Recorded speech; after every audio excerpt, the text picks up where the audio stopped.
Good evening. Welcome to Singapore Tonight. I'm Genevieve Wu. Singapore will build 2 new MRT lines and extend 3 of its existing lines. These will double the rail network to 360 kilometres by the year 2030. With that, 8 in 10 households will have a train station within a 10-minute walk, compared with about 6 in 10 currently. Hetty Musfira reports. The Transport Minister had a sneak preview of the Chinatown station, which is one of the 6 stations on the downtown line to be open end of this year.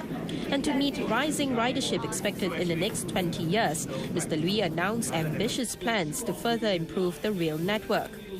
Besides faster and more convenient travel, we will also have a more resilient network that can better mitigate disruptions to the MRT system and also allow us to shut down parts of the network for longer durations to carry out improvement works without causing too much inconvenience to commuters.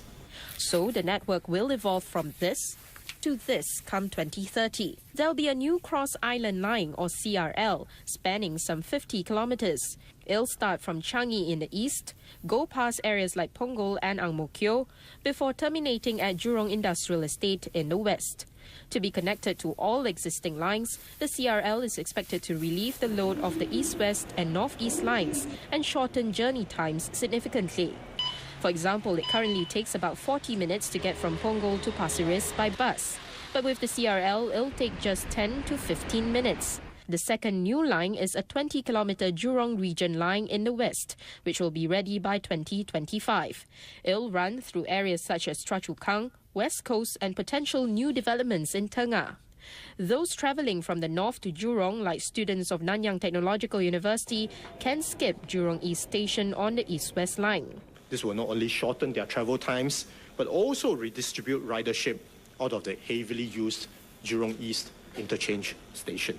Now that the Land Transport Authority has sketched out its plans to improve the rail network, more work lies ahead. There's the need to carry out environmental impact and engineering studies to decide on the final alignment, the number of stations and the type of systems that will run on the new lines. 3 existing lines will also be extended.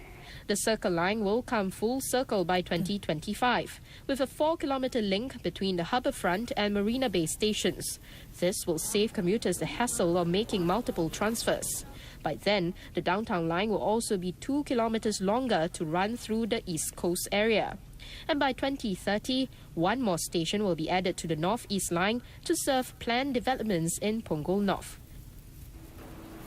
Many commuters welcomed news of 2 new lines and extension of 3 MRT lines.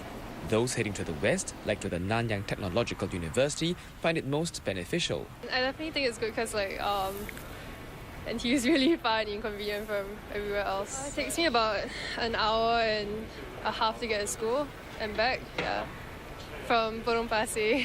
Currently, students have to take a bus from the nearest MRT stations from Pioneer or Boon Lay. The Cross Island line is set to be ready in 2030 and the Jurong Region line in 2025. Not soon enough for some. 我15年之后不知道我还在吗？应该是好事了，好事。 I think it's still a good thing because it's still happening and it will benefit us in the future. But for now, at least we can look forward to something like that. I find it a bit inconvenient, you don't have a train directly. You've got to catch a bus and come down all the way to Jurong Point. So hopefully they do it. They should have done that 10 years ago. The Transport Ministry says, meanwhile, plans are in place to solve near-term problems. I understand the occasional frustrations of commuters, especially with the problems that they face in the here and now. And I want to assure you that we have plans in place, both with buses as well as injection of additional rail capacity to solve some of these short to near-term problems. The ministry is working out details of the extension and new MRT lines.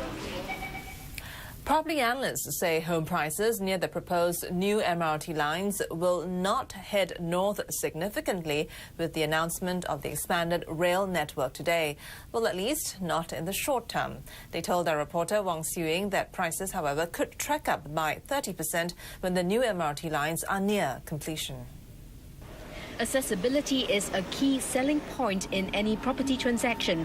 Market watchers say generally the announcement of a new MRT line could prop up prices of homes in the area by 3 to 5%, but the response could be more muted this time.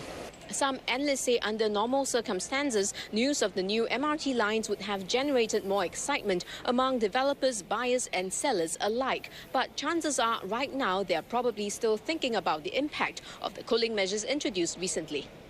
Without further details on the exact locations of the train stations, analysts add that it will not be easy to justify any significant increase in home prices. When the stations are announced, probably you'll see another increase of prices for those located near MRT stations, probably to the tune of about 10 to 15%. Nearing completions of the stations, then we'll see probably 20 to 30% increase in prices. The expanded rail network and new lines are expected to be ready in 2025 and 2030. But analysts say the flip side is that future construction work could undermine the value of homes in the area. No one will want to buy a property to live next to a construction site. That's why buyers will only probably be willing to pay a premium when they are able to enjoy the benefit. Yeah, that's when the lines are completed. Market watchers also do not expect the announcement of the new train lines to reduce the impact of cooling measures to keep rising home prices in Singapore in check.